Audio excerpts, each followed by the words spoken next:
make us stronger in our assurance that indeed Jesus Christ is our Savior, and He will come to gather us and to reign with Him in His kingdom. In His name we pray. Amen.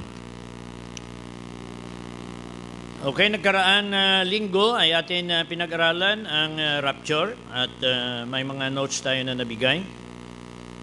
I would like to encourage those of you who have gotten those notes, don't throw them away. Marami yung mga nalagay natin doon sa notes na yon na makakatulong sa atin dahil marami din yung mga traditional na errors na nakurikan doon. Itong ating mga kabataan sa masikip ata kayo Some of you, 3 kayo, yung 3 girls. Lipat kayo doon, no? Sa harap ng lola nyo. Ayan, okay, move. Mamaya, hindi kayo makasulat.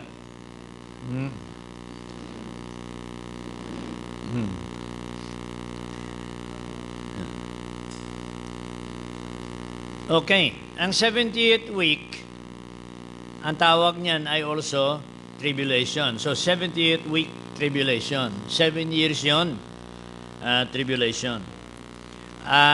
Napag-aralan natin na ang church ay ira-rapture. Walang ibang grupo na i-rapture grupo. Wala. Sa Old Testament, walang group rapture. May 2 lang na rapture, tag-isa-isa pa. Ang isa Gentile, ang isa Hudyo. So, wala na. Resurrection nga wala nga ng grupo na resurrection sa Old Testament.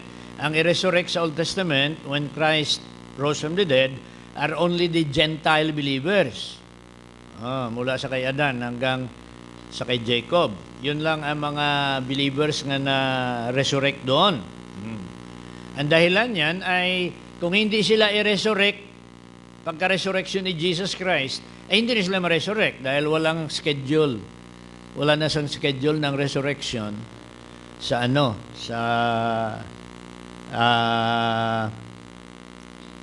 para sa mga Old Testament saints sa lahat na dispensation. So maiwan sila sa libingan. Kaya dinala na siya ang Panginoon. Ang Hudyo ay lahat sila ay i-resurrect after sa 78th week. So ang resurrection ng mga Hudyo na saints at saka yung tribulation saints ay dito mangyari sa 78th. Okay. Ang tawag natin ito, ang brief description ng period or 78th week or tribulation period is post-rapture Israel under Ismael. Ito po ay siguro mga 5 years ago, ayaw ko pa ito na ilagay. Although na andyan na yan andyan na yan sa libro natin. Ayaw ko na bulat-lat kaagad na sa publiko. Ayaw ko pa, wala pa ako tapang at wala pa ako courage na magsabi na ang tribulation period ay post-rapture Israel under Ismael. Nangangahulugan, post-resurrection Israel under the Arabs, under the Muslims. Parang hindi tayo kapaniwala, no? Nasa Biblia ay subject ng Panginoon ang iya bansa nga ubusin ng Muslim, patay, pugot ulo. Kung hindi bali, mapugutan ka man ng ulo, ligtas ka naman. Buhay ka naman, tapos maghari kasama ni Kristo. Yan ang ibig sabihin nito. Na pagkatapos ng rapture, ang Israel ay manatili dito sa lupa for another 7 years and they are going to be persecuted up to the last saint. Pugutan ng ulo. Walang matira na Hudyo na hindi mapugutan ng ulo ni Antikristo. Puwera lang ang Hudyo na magpatatak ng 666. At sa ating pag-aaral dito, most of Israel will accept the Antichrist as their Messiah. Most of Israel will accept the Antichrist as their Messiah. Malungkot, no? Kasi akala ko noon, naturo sa atin ng mga nakauna sa atin, na ang buong Israel ay mananampalataya sa kay Jesus sa tribulation period. No. 144,000 lang ang kanilang representation. And what is 144,000 sa mga 30 million kung mga Hudyo ngayon? There are probably 30 million Jews around the world. 3 million lang andoon sa Israel ngayon. Okay, so post-rapture Israel under ito may problema pa ako dito.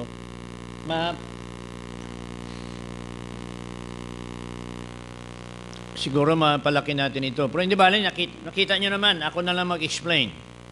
Ito yung pag-divide ng events sa 7 years tribulation period. After sa rapture, lalabas ang 4 na kabayo.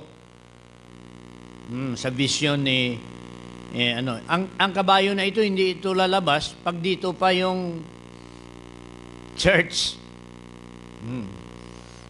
Hindi lalabas itong 4 na kabayo kung dito pa ang church. So these are events that will take place in the first 7 months. So ang pag-rapture, 7 months right after the rapture, are 4 horses. At ang bawat kabayo ito, 4 ay mayroong event na dinadala. Okay, pakinggan nyo na mabuti dahil dati hindi ito ang aking paniniwala. Na nag-umpisa ako ng turo ng prophecy, akala ko na ang 4 na kabayo na yan, ang unang kabayo ay sa first year, ang second na kabayo sa second year, ang third year na kabayo ay sa third year din, at ang fourth na kabayo ay sa fourth year. Pagkatapos, ang fifth seal ay sa ika-6 din na ika-5 din na year, or 3.5. So, mali. Tingnan nyo bakanti, walang event nga marami na nalagay after 7 months up to the last 5 months. Ang nilagay sa Biblia, yan, ang Revelation at 1 hanggang 22, ang event nga nalagay ay first 7 months lang at ang last na 5 months. God has not put any event in the Bible after the 7th month hanggang sa last 5 months. Generalize lang. Ang 6 na taon sa gitna, ang 6 na taon sa gitna ay world under prosperity under the Antichrist. World peace sa buong mundo. At ang tawag na peace niyan ay false peace. Kasi it is offered by the Antichrist in exchange for prosperity, in exchange for comfort and protection. Sambahin mo ang Antikristo. Pagsambahin mo si Satanas, Antikristo at ang false prophet, tatakan ka ng kanilang numero 666. Sa amin pag-aaral yan, ang hirap kasi kung anong kahulugan ng 666. Sa ngayon nag-aaway na yung buong mundo kung anong ibig sabihin ng 666. Si Hitler 666, si Kissinger 666. Ngayon si Obama na ang 666. Kahapon lang, tingin ako sa isang araw lang, si Obama, inahanda pala ng UN, nagagawin daw yun siya na siya ang General Secretary ng UN sa January 1, 2017. Matuloy kaya yan? If Obama becomes the General Secretary of the UN, kaya pala kaibigan sila, nakipagkaibigan siya sa UN. Ang UN, anti-Israel yun . UN is anti-Christ, anti-Israel, anti-democracy ngayon . Pero hindi ko sinasabi yan na mangyari. May nagsabi nga na if Obama becomes the General Secretary of the UN sa January, he still has 21 days as President of the U.S. Ito lang daw ang panahon kung mangyari yan na ang General Secretary ng UN for 3 weeks will both be the General Secretary of the UN and also the President of the United States of America. Naninindig yung balahibo ko kung isipin yan. Kasi I remember na 1979, nagpunta kami doon sa New Jersey to attend the ICCC. At may scholar doon ng galing sa Singapore, si Dr. Xiang Hua, Dr. Tu Xiang Hua. Yun siya ang ginamit ng Panginoon na bigyan tayo nitong building na to. Itong building na ito, binigay ito ng grupo doon sa Singapore under him. At the same group is inviting me to preach prophecy sa Malaysia sa June 11. So you pray for me kung buhay pa tayo. They invited me to go to Malaysia. Ang grupo sa Singapore, they have found may ministry sila sa Malaysia na kuha sila camp doon, and then the Chinese-speaking group will go there, and the English-speaking group will be under me. At yan siya, many years ago, sa 1979, ay inaway siya ng European na mga delegates ng ICCC. Kasi at that time, ng 1979, there are more than 70 countries na membro ng International Council of Christian Churches, including our group, ABCLVM, membro doon. And nagpalabas siya ng isang slides sa gabi. There must have been about maybe 4,000 katao ang nanonood doon dahil ang buong auditorium ng ICCC Convention Center, doon hindi pa yun na-embargo ng gobyerno. By the way, the place that is owned by ICCC doon sa New Jersey, na-confiscate na ng government. Kasi hindi na nila kaya bayaran ang taxes. So wala na yon. At I remember that night, excited kami lahat dahil may pinalabas siya na video. Ano pa lang, overhead projector, hindi pa ito overhead. I remember that, 1979. At ang thesis ay ganito. Don't be fooled. If you are asking me who the greatest supporter of the Antichrist during the tribulation period is, it's going to be the United States of America. 1979 na, kanya gin-preach. I'm sorry nga nawala ko na yung transcript, but nagdala sila doon kasi at that time may printing press pa ang Singapore. That printing press had been suspended by the government of Singapore for printing fundamental Bible truths. Presbyterian Banner Press nga nagpiprint ng mga materials na pinapadala dito, pinasara ng Singapore kasi masyado daw nakikialam sa gobyerno because of their position. Dapat ma-separate ang state at government. Okay. I remember habang pinapalabas niya, ito yung kanyang contents. First time ko ito na nakapunta sa ICCC Congress, nga pinamasyayan ako. So mabuti naman na pinadala ako doon ng Panginoon. Ito yung kanyang sinasabi. Look at what is the most influential country when it comes to entertainment and movies. US films, television programs. Whose music affects the whole world? Alanganin mo naman sabihin, pis-pis na bukaw ang halimbawa, hindi nga yan pinapakinggan kung saan Dito lang sa Iloilo.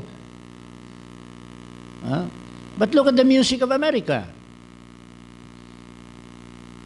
Ang mga rock bands nila at saka yung mga nagtalo na nila yung rock band ng Beatles from England. Pero dalawa yan sila, magkamag-anak yung England at saka Amerika. They came from the same stock. They are all Anglo-Saxons. Okay. Ang liberalism ng Amerika, sino nagpapalawak ng evolution against creation? Amerika. Lahat na textbook sa college, ginagamit ang ilang mga idea. Ang science ng Amerika ang sinusunod ng buong mundo. Ang theology ng Amerika sinusunod ng buong mundo. Ngayon bantayan natin kasi ang pagka-antikristo ng Amerika is going to pave the way for the tribulation period. Ngayon sasabihan ng namin mga anak na kung pwede kumuha na kayo ng dual citizenship para anytime you come, hindi na kayo magbayad dito sa Philippines. Kasi ang mga kano dito, sinisingil yan sila every pagkalampas nila sa 60 days sa ila visa, they will be paying money every extension na binibigay nila dito if you are a US citizen. Pero kung dual citizen ka, you can actually stay both. I'm concerned about my grandchildren. Kung ako lang pabayaan, kaya lang wala ako pera nga ialok sa kanila eh. I'd like all my grandchildren and my children to be back here in the Philippines, and we will all be together here at First Baptist Church. I'll be more secured. But I know that they are also serving the Lord, and marunong din ang Panginoon bahala sa kanila. They are all believers. When the rapture comes, we will all be together. No problem. Okay, so ang apat na horses yan that is 222 days, 7 months and 10 days. Ito naman, Pastor Nasita, saan mo naman na kinuha na arithmetic yon? You do not find the 7 months and 10 days or the 220 days. You do not see that in Revelation. You see it in Daniel 8. Daniel 8. Ang sabi doon, sa ngayon wala dito kasi andoon yan sa libro natin na pinipiprint ngayon. It may come out siguro in a month or two. Lalabas ulit yung second edition ng ating Daniel at Revelation with corrections na nalagay doon. Okay. Ang 220 days ay i-minus mo sa 5,000 sa 7 years. Kaya lumalabas yan na pag-alisin mo ang 220 days sa 4 na kabayo, ang matira dito hasta sa dulo ay yun lang ang period na ang Antikristo ay may kapangyarihan over the temple and over the Jews. Ang ibig sabihin, ang kapangyarihan ni Antikristo ay 7 years minus 7 months. Bakit kaya? Kasi ang 7 months, kailangan ni Antikristo na sa 7 months, masuppress niya na ang lahat na rebellion sa buong mundo. How can you offer peace and prosperity, one army, one government, one money, lahat, isa lahat yun. One religion and one government. How can you offer that to the whole world if there are pockets of resistance and rebellion? Nang pinag-aralan ko yan, mga 20 or 25 years ago, sabi ko, if there are going to be pockets of rebellion against the Antichrist, where would it come from? Kasi wala ng church eh. It cannot be from the evangelical group. Kasi the evangelical group will all be gone. So ang niisip ko, and I proposed it, in fact, I put it there sa first edition, democratic countries around the world. Kasi tayo na mga sanay sa democracy, ay mahirap ata na i-subject sa dictatorship. Tingnan mo nangyari sa kay panahon ni Marcos dahil nagkaroon tayo ng dictatorship.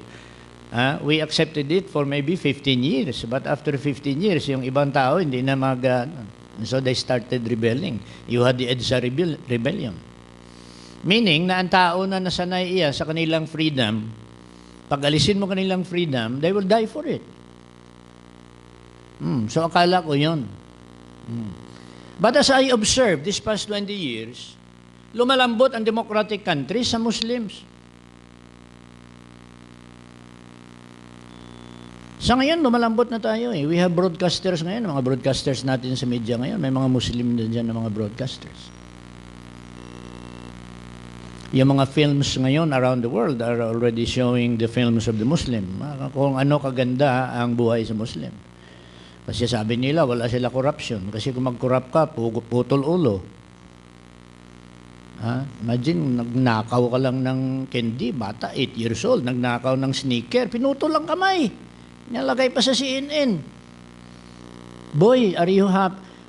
How do you feel? Because your hand in a while will be cut off because ano ba nagawa mo? Sabi ng bata, interpreted, I stole a sneaker. Ang sneaker ba na candy ng US? Yan, by the way, that is my favorite.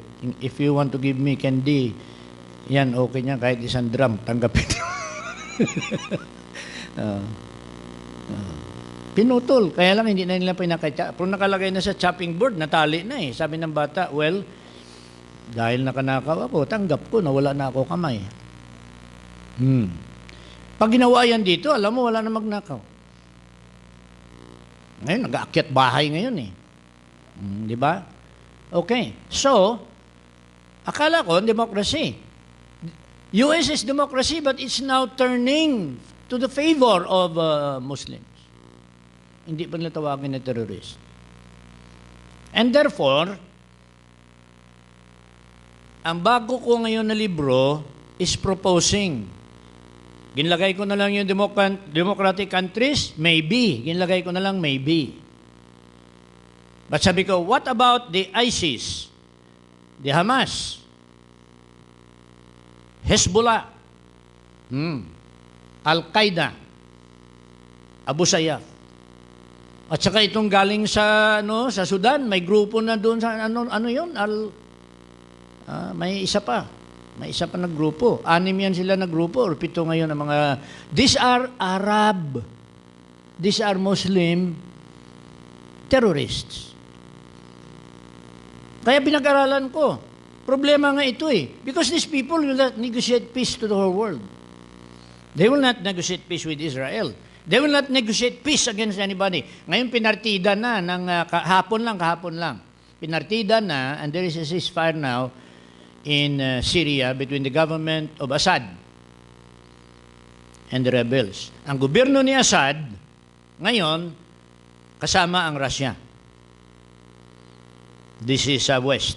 Ang eastern part ng Syria ngayon ay binigay sa ISIS. Kasi doon sila eh. And they hope that the ISIS will cease firing. Pagka-announce lang nila ng ceasefire, sumabog ka agad doon sa Syria. 50 ka agad na namatay. Pagkatapos sino nagsabi? ISIS. Nagawa.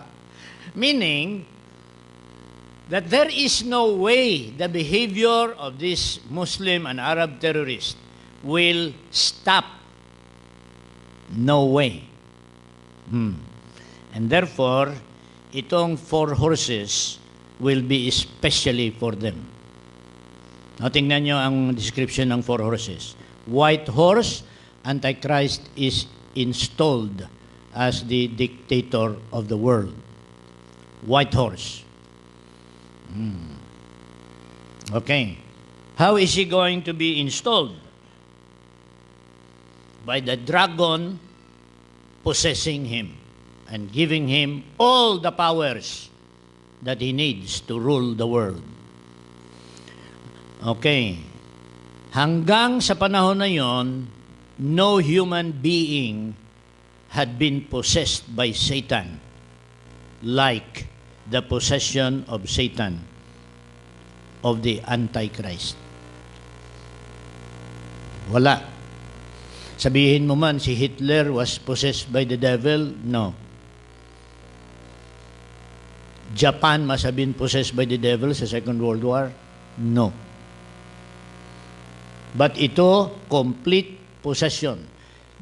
Revelation 13 is your chapter that gives us the incident that at the beginning, Revelation 13 is this white horse. May iba naman kasi nga, dahil nakita nila yung description ng white horse dito sa chapter 6, Sa beginning, sabi nila ang chapter 13 ay sa gitna. No, there are chapters in the Bible nga doon sa gitna, pero ang the event that are being mentioned is at the beginning.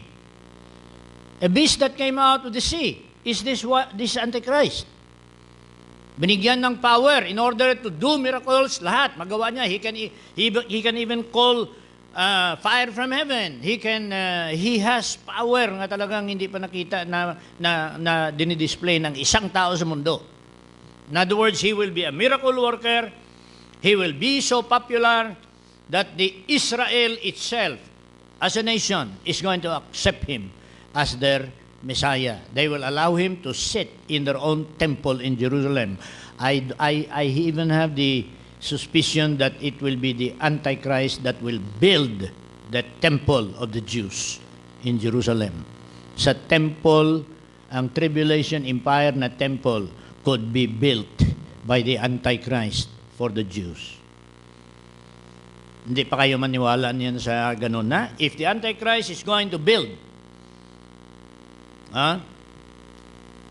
then the Jews are going to be happy. And that's why sa 3.5 years, the Jews, the whole nation of Israel is going to be a friend of the Antichrist. Yan ang that is how we see it in Revelation. At saka wag tayo mag-depend sa Old Testament to interpret the tribulation period, because the tribulation period is only explained in Revelation. There is no other book that explains the tribulation period in detail more than the book of Revelation. Kaya hindi pwede. At saka Daniel. If you want to know about the tribulation period, go to Daniel. If you want to know about the millennium, go to Daniel and Revelation. Go to the minor prophets and even to the major prophets.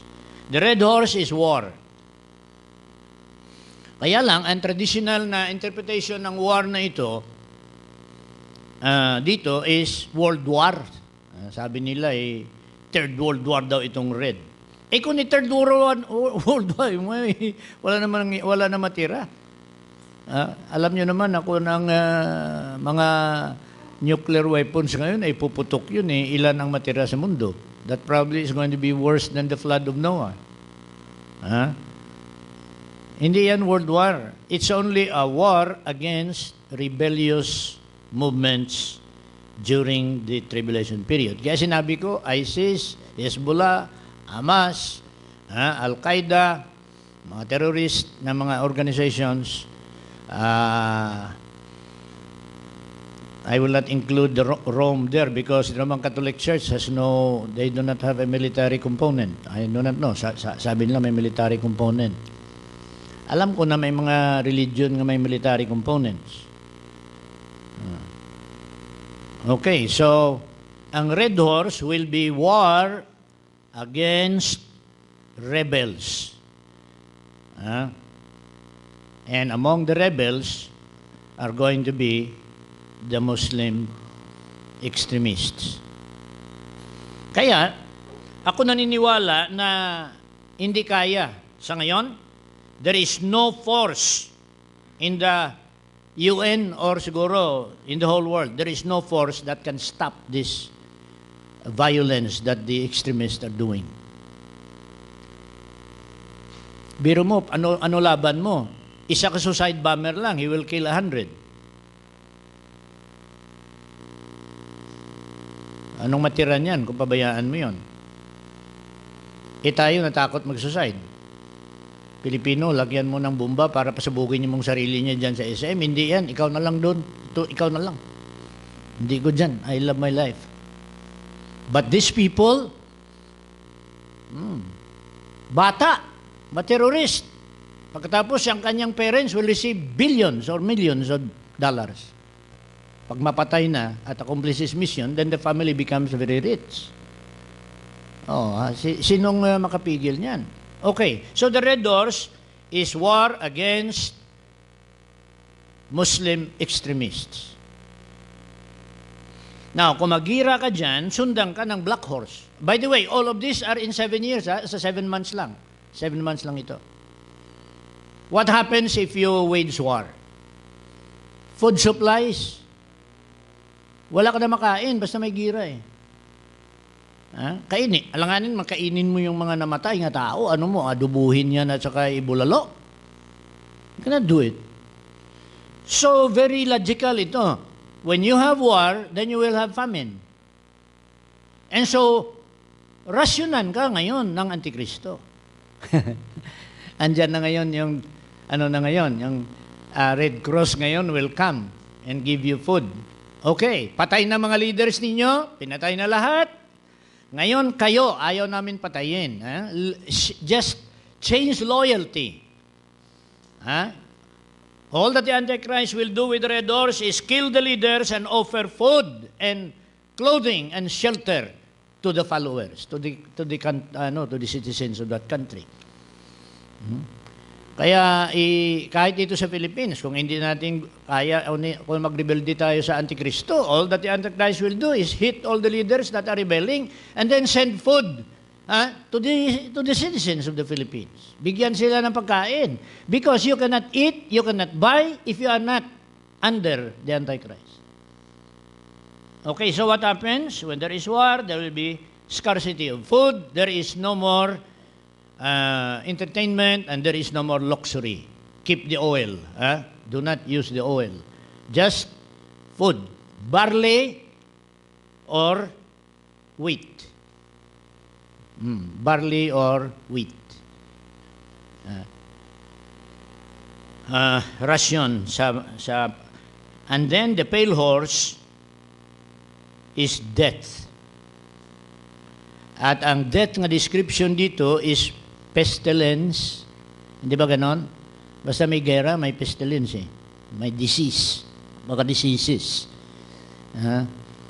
Ngayon, marami ng diseases ngayon. Pag kinuha mo lang yung na-addict na mga tao ngayon sa antibiotics eh. The moment antibiotics are kept, pagtigilin lang ng gobyerno lahat ng antibiotics, hindi na pa itinda, you do not have to kill people anymore. You just wait for them to die because their bodies cannot anymore fight. Kasi na-cripple na at na-impotent na ang ating immune system sa dependence upon drugs. Di ba? Yung opium na war. You make everybody an addict to marijuana. And then cocaine. And then all of a sudden you stop the flow. What happens to the addicts? They're useless. At isa pa may description dito na sa white horse, some who will not be caught are going to run away to the deserts and to the mountains, and they will be killed by wild animals. Ang vision na ito kasi, first century vision ito eh. Ngayon, hindi natin alam masyado ito kung ano kahirap magpunta sa mga disyerto at sa mga jungles, because today, our jungles and our deserts ay napatay na ng mga tao, ang mga wild animals doon. Kung wala pa yung DNR at environmental people na ito, kung wala pa yung animal rights and protection sa mga environment, uubos na yung lahat ng mga hayop. Wala na tayo elepante sa Africa. There will be no more hippopotamus in Africa. Panahon ng mga ito, people, when they go to the jungles, they are afraid. We know about bears killing people during the time of David. And that was what? 1,000 years BC. 1,000 years BC, our jungles and our forests are all full of wild animals that are killing human beings. Punta ka sa dagat. I had been told about sharks jumping from the sea and eating the Filipino fishermen na sa maliit na bangka. Nililipad lang. Tapos, hippopotamus. In Africa, sabi nga nila, hippopotamus may have killed more humans than all lions combined. Kasi pag andyan ka sa dagat, talo ka. So ano ito? Wild animals in the sea, wild animals in land are going to kill those who are running away from the Antichrist. So surrender ka. Either you die of wild animal or you Patatak ka na lang. And this is what happens in the first 7 months. Okay. Ang sunod na months from the 7th month all the way to the last 5 months ay total control of the world by the Antichrist. Kaya lang, in the middle, somewhere here, ito yung 4th year. Somewhere here, between the 3rd and the 4th.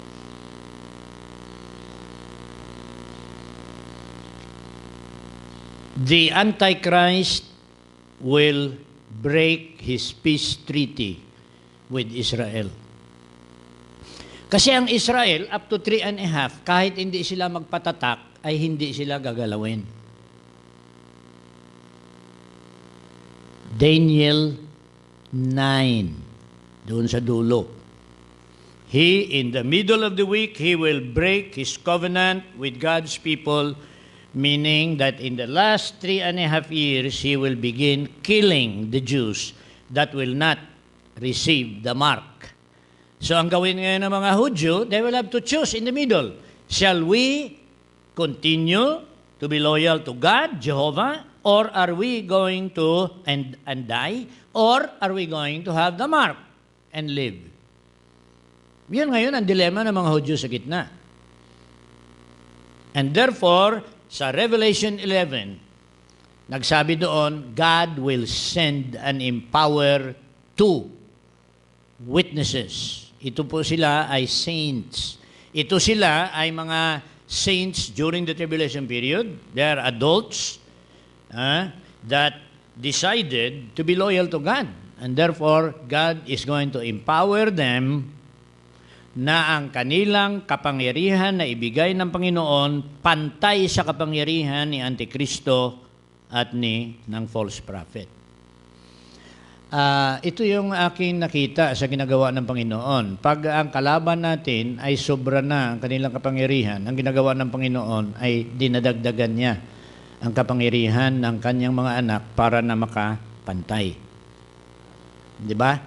That is what God does. Kaya lang sa time natin ngayon, walang kapangyarihan na makatalo sa atin dito na spiritual powers because the Holy Spirit is in us. And the church is still on earth.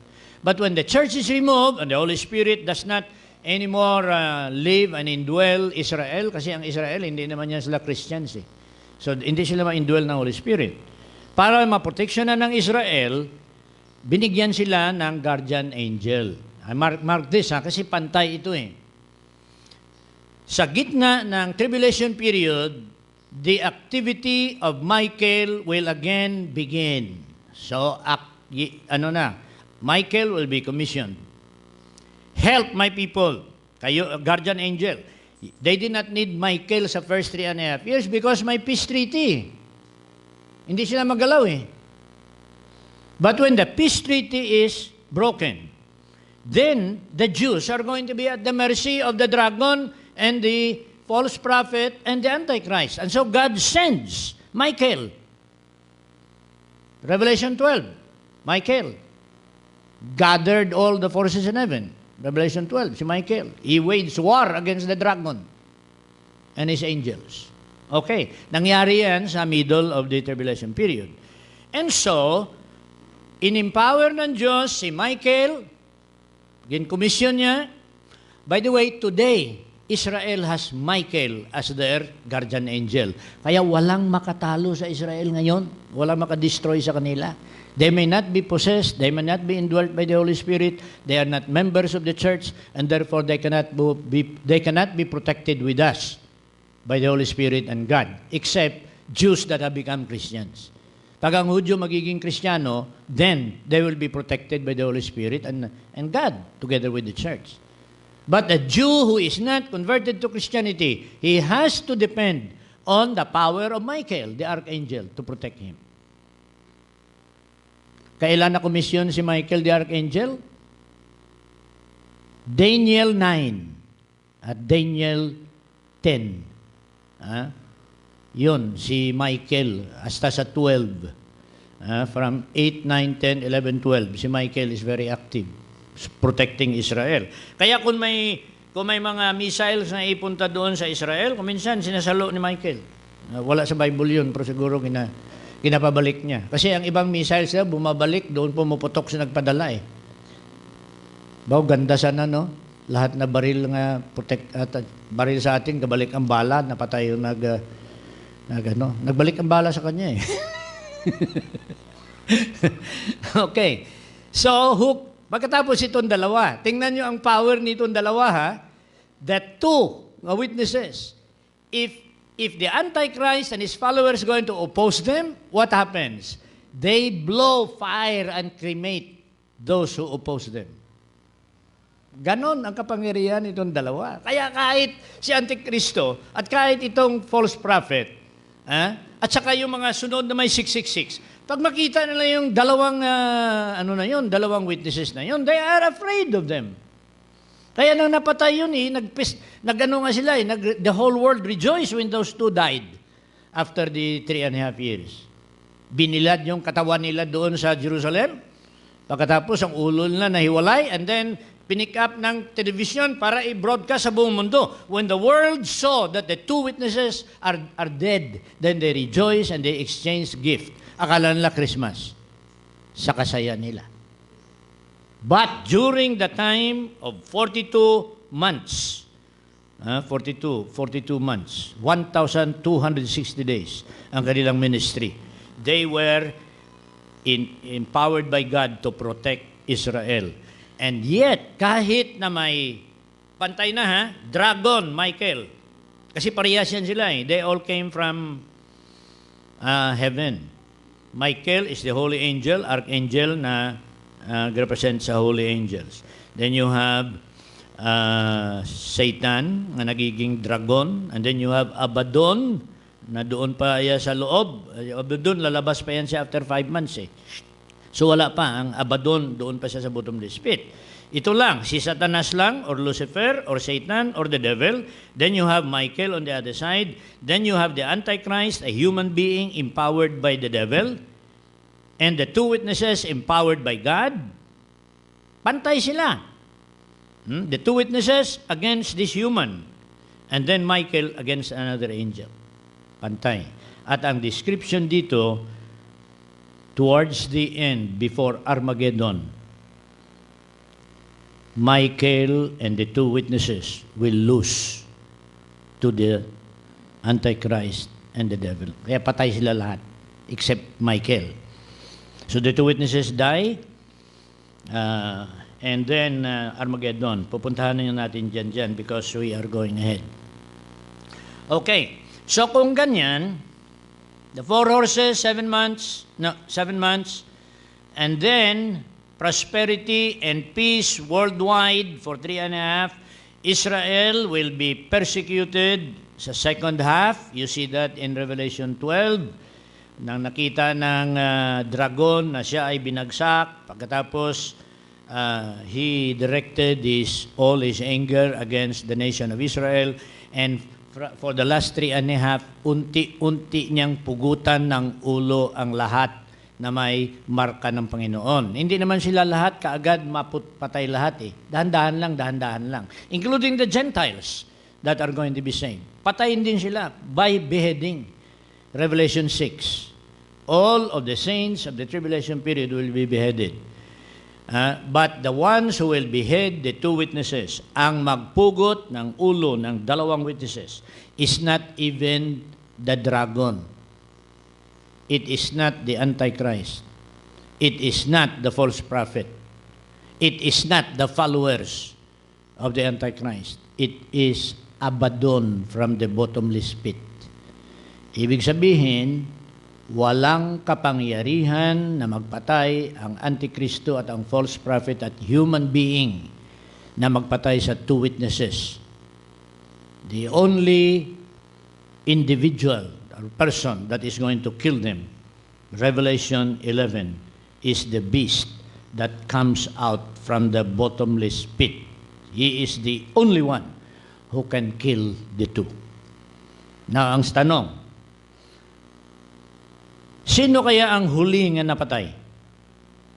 May saint pa kaya nga mas huli pa mapatay sa dalawang ito? Wala. Ha?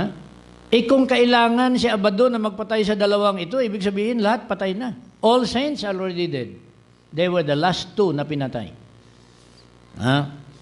But they were also resurrected after 3.5 days, and then they were brought to heaven. Kasama na sa mga lahat ng mga napugutan ng ulo, they all resurrected. That's why they appear. All resurrected already, praising God and singing the song of Moses in Revelation 15. Okay. So, tingnan nyo dyan sa dulo. No? So, klaro na. 7 months kailangan ni Antikristo para na mahawakan niyang buong mundo. Sa gitna ng 7 years and a half, he breaks the treaty with Israel and begins killing also the Jews. Ang hindi niya lang patayin, yung mga Hudyo na magpatatak sa kanya. And evidently, most of the Jews are going to receive the mark of the Antichrist. Kaya sa Armageddon, na kasama ng army ng Antikristo, are also the Jews. Most of them are going to be part of that army. Okay. Then 6 years of prosperity and peace sa lahat ng mga sumusunod. And then the last 5 months, God is going to begin clipping on the power of the Antichrist. Hindi man kaagad, pero dahan-dahanin ng Panginoon istorbo sa last 5 months. Kaya ang last 5 months is called talaga grabe na. This is now the last 5 months of the tribulation period. Doon na may climate disturbance na. Doon na yung lahat ng mga earthquakes. Doon na yung global problem sa nature. Nature is going to be shaken. God will not shake nature sa first year, second year, third year, fourth year, fifth year, 6 years. He will not yet touch nature. All the events that are going to be happening is going to be just like we do. Ngayon lahat ng mga scientists ngayon na unbelievers, hindi naniniwala ng creation, they are worried about global warming. We should not be worried about global warming because wala pa Armageddon. Armageddon will be 7 years after we are removed from here. Ang naturo ng iba ngayon nga ito na, we are moving towards Armageddon and the end of the world. Yun ang mga hindi tumitingin sa Biblia eh. Anong Armageddon? Armageddon will be at the end of this tribulation period, not at the end of the church. So at the end of the church, normal pa rin ang takbo ng mundo. Ito mga earthquakes na yan, the big one, the real big one will happen at Armageddon. Hindi kayo real big ngayon. The real big flood was during Noah's time. There will be no more big flood. There will be a big bang at the end of the great white throne. Kasi the earth will dissolve. Yun ang big bang doon sa dulo, hindi kay big bang sa umpisa. There is no big bang in the beginning. In the beginning, God. In the end, bang. Yan ang mangyari. God pa rin will bang the earth and remove all the material elements. Okay. So, ang 7 trumpets will happen in the last 5 months of the tribulation period. Kaya itong chart na ito, maraming galit dito.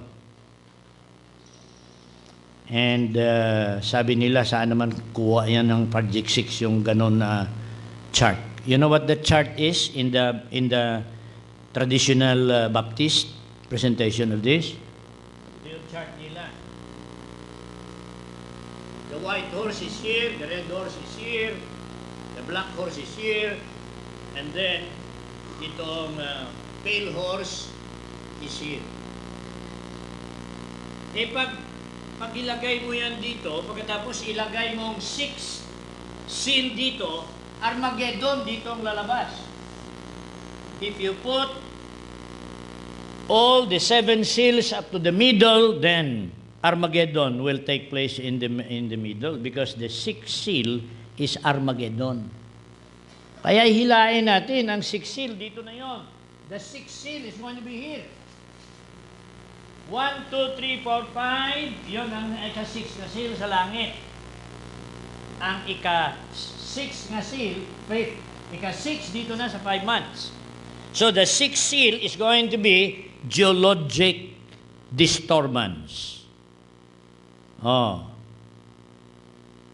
7 trumpets ang mangyari. So the 7 trumpets dito. And then the 7 vials dito. In fact, the 7 vials could take place in only one day. Kasi yan ang end ng Armageddon. Okay, so yun ang atin 7 years tribulation period. At mamaya sa ating worship service ay idetalye ko kung bakit ako naniniwala na ang Armageddon will be kung anong tinuturo ng Armageddon. It will be at the end of the tribulation period, and by the time the battle begins, there is no more saint on earth, ay lahat doon na sa langit. There will be no saint on earth when Christ returns. They will be returning with Christ instead of fighting the Antichrist. Okay, so dyan lang muna tayo. I think kung may mga tanong kayo dyan, inyo lang i-reserve. You put it down and give it to me, and then we will address it. But if you have a question, by the time you get our book on Daniel and Revelation, at the back of that book are 11 questions that are always asked about prophecy.